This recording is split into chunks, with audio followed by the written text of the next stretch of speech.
Dans le Tanya d'aujourd'hui, l'Admour Azaken va nous expliquer le sujet de Or HaSovev, comme il a déjà été expliqué partiellement au début du Pérec. Donc, il a, en résumé, le monde et les mondes ont besoin d'avoir deux qualités de lumière, qui s'appellent un Or HaMemale, Or HaSovev, donc la lumière qui s'investit, qui s'introduit à la limite du réceptacle des mondes, de chaque niveau, et Or HaSovev, c'est celle qui est au-delà, qui dépasse le niveau, le Keli, le réceptacle. Tout de même, elle s'introduit au sein de la création, car elle est indispensable pour que la création existe. Donc aujourd'hui, le Admour Azaken va continuer et détailler cette explication. Dans les mots, vers Machal basé.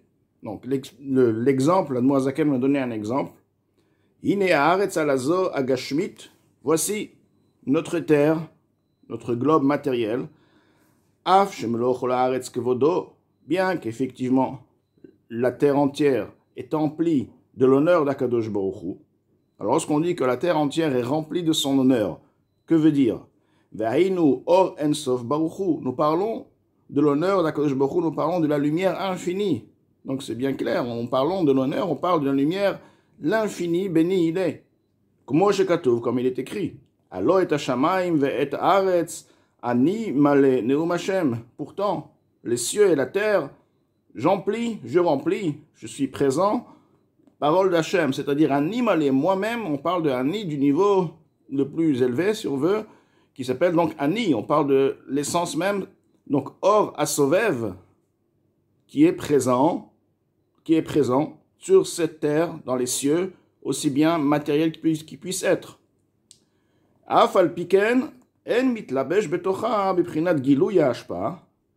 Malgré ceci, alors sa présence est liée, mais il ne s'habille en elle de manière révélée.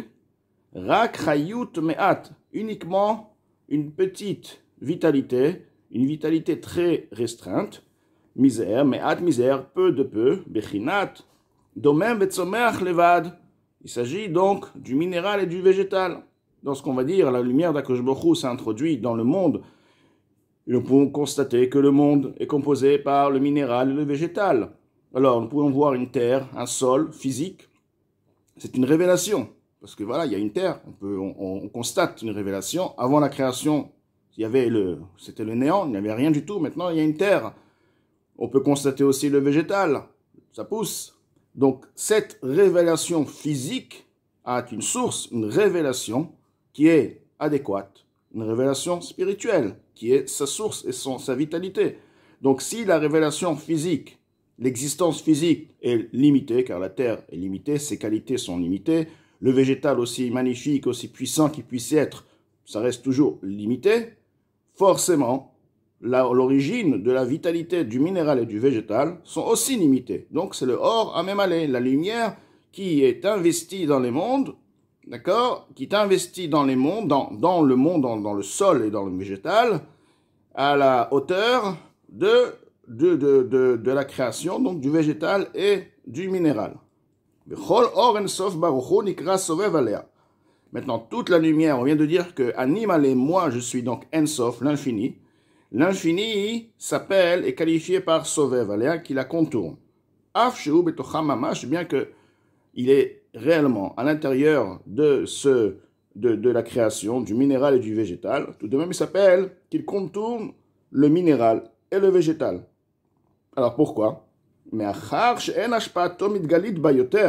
Étant donné que la révélation du Ensof n'est pas révélée, car si le Ensof aurait été révélé, le végétal aurait été Ensof, le minéral aurait été Ensof, infini. Du fait que le minéral n'est pas Ensof, le végétal n'est pas Ensof, donc la source n'est aussi pas Ensof. Rak mashpi aba biprinat ester ve'elem. Alors oui, il influence, mais il influence de manière voilée et dissimulée. Bechol hashpa'a shel biprinat ester nikra makif milmala. Lorsqu'il s'agit d'une influence voilée, alors il est qualifié par l'encercle qui encercle par en haut. En haut, on parle bien sûr spirituellement dans le sens du niveau de la lumière.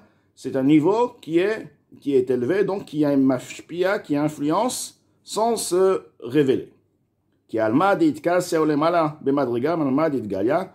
Le monde caché est plus élevé que le monde révélé. Donc, ce qui veut dire, en résumé, veut dire que nous avons ce qu'on appelle alma dit kasya, le monde voilé, et alma dit galia. Pourquoi le monde est voilé? Car ce monde-là, la source qui le fait vivre est très puissante. Donc, du fait que ce monde-là, la source est très puissante, elle ne peut pas se révéler dans notre monde qui est limité. Donc, pour nous, il s'appelle un monde caché, car on ne peut pas percevoir et connaître les mondes cachés, étant donné que la lumière qui s'introduit, qui fait vivre ces mondes, elle est révélément beaucoup plus puissante, de manière révélée, que les capacités que notre monde peut intégrer. Ou les karev et la sechel yoter. Maintenant, l'Admor Hazaken va continue cette analyse. Il rapproche à la compréhension le sujet de Ensof.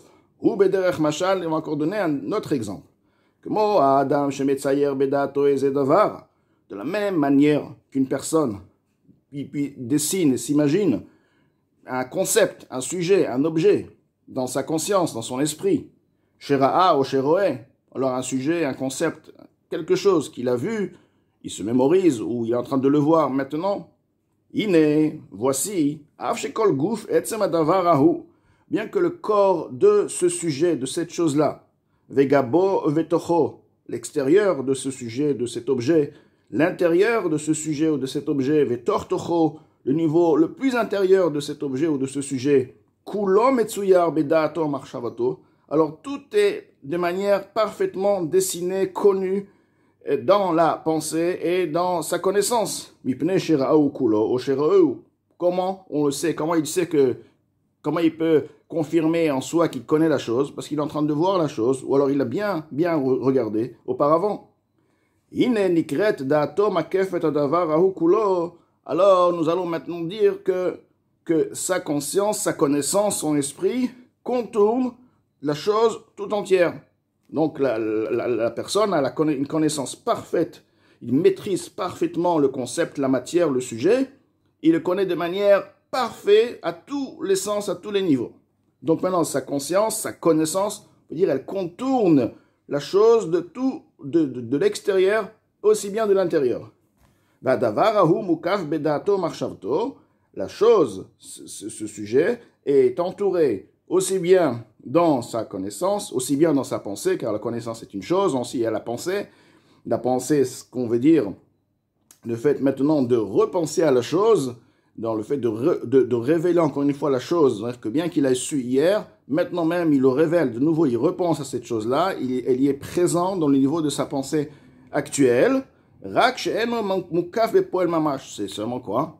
C'est dans la conscience, ce n'est pas dans le concret, ce n'est pas dans la matière, c'est pas dans le matériel. Ragbedimayon ou marchevet adam vedato, c'est uniquement dans l'imagination, dans la pensée de l'homme, dans la connaissance de l'homme. Donc là, on a bien compris que l'être humain, qui est Betselem, qui est à l'image d'Akadosh Baruch Hu, lui aussi, il a ce sujet, il a le point où il peut connaître une chose et s'introduire totalement dans la chose. D'ailleurs, il y a un concept dont le Baal Shem Tov dit, comme chez Marshavato, chez l'Adam, Shamonimtsa, là où la pensée pense, l'autre humain pense, le sujet dont l'être humain pense, c'est là où il se trouve. Quelque part, ceci veut dire qu'en effet, la pensée, c'est la réalité de la personne, quelque part. Il se trouve là où il se trouve, dans l'endroit où il pense. Ceux qui pensent, en fait, c'est sa réalité. Ça reste tout de même un sujet spirituel, une connaissance spirituelle, car il n'entoure pas la chose matérielle. Aval Akadosh Baruch Hu, dirtiv be, ki lo marchevotai marchevotechem. Akadosh Baruch Hu, sur lui, il était aussi écrit qu'il a des pensées. Marchevotai, mes pensées. Jamais il a des pensées. Mais il précise, lo marchevotai marchevotechem. Les miennes, oui, mais ne sont pas comme les vôtres. Etc. Etc. Donc, en quoi les pensées d'Akadosh Baruch Hu ne sont pas les mêmes? Ce n'est pas seulement au niveau de la puissance, de la connaissance, de la perfection d'Akadosh Baruch Hu, au niveau de la connaissance, de la pensée d'Akadosh Baruch Hu. Seulement, la pensée d'Akadosh Baruch Hu, la connaissance d'Akadosh Baruch Hu. Sheyodea kol nivraim, il connaît toutes les créatures, makefet kol nivra venivra Merosho Vatartito. Elle contourne, elle encercle toute créature depuis son niveau le plus haut jusqu'à son niveau le plus bas. Donc, c'est vraiment Vetor Toho, encore mieux, vraiment l'intérieur de l'intérieur. Hakol Bepoal Mamash, tout est de manière concrète. Et c'est ça la différence, Bepoal Mamash, dans le niveau concret. C'est-à-dire que la pensée d'Akadosh Baruch Hu, se trouve physiquement dans la chose. Donc là, on va comprendre aussi quelque part le concept d'Ashgacha Pratit. C'est quoi Ashgacha Pratit? Ashgacha Pratit veut dire la présence d'Akadosh Baruch Hu se trouve de manière parfaite dans tout. Tout est géré, tout est calculé. Il n'y a pas d'hasard. Pour comment on peut arriver à cette certitude.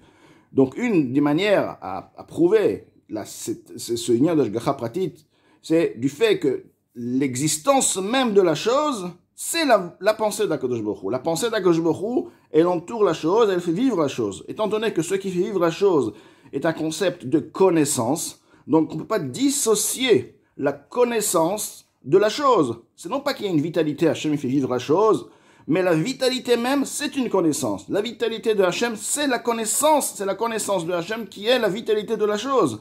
Donc cette chose-là existe par une connaissance. Donc si tu vas ôter la connaissance, donc quoi, que je prie, connaît cette chose-là, tu vas dire, bon ça s'est fait par hasard, donc tu dissocies la vie de la chose ne peut pas exister. Donc forcément, tout ce qui existe a en lui une connaissance, et la connaissance d'Akadosh Baruch Hu, on peut s'imaginer c'est quoi la perfection de la connaissance, et c'est celle-ci, cette connaissance, fait physiquement exister la chose. Donc de quoi on peut bien voir l'explication que comme quoi l'Ashgacha Pratit, elle nous accompagne à chaque instant, parce qu'à chaque instant, là, si la chose existe, la connaissance d'Hachem existe, et la connaissance d'Hachem existe, le passé sur le futur, c'est la raison de la chose, tout est dans la perfection. C'est seulement que Baruch Hu nous donne la possibilité, et nous donne le choix, le libre arbitre, et c'est ce que nous avons de particulier, que dans les mondes, ça n'existe pas un sujet de libre arbitre. Mais tout de même, la connaissance d'Akadosh Baruch Hu, c'est celle qui fait vivre, qui fait exister la chose.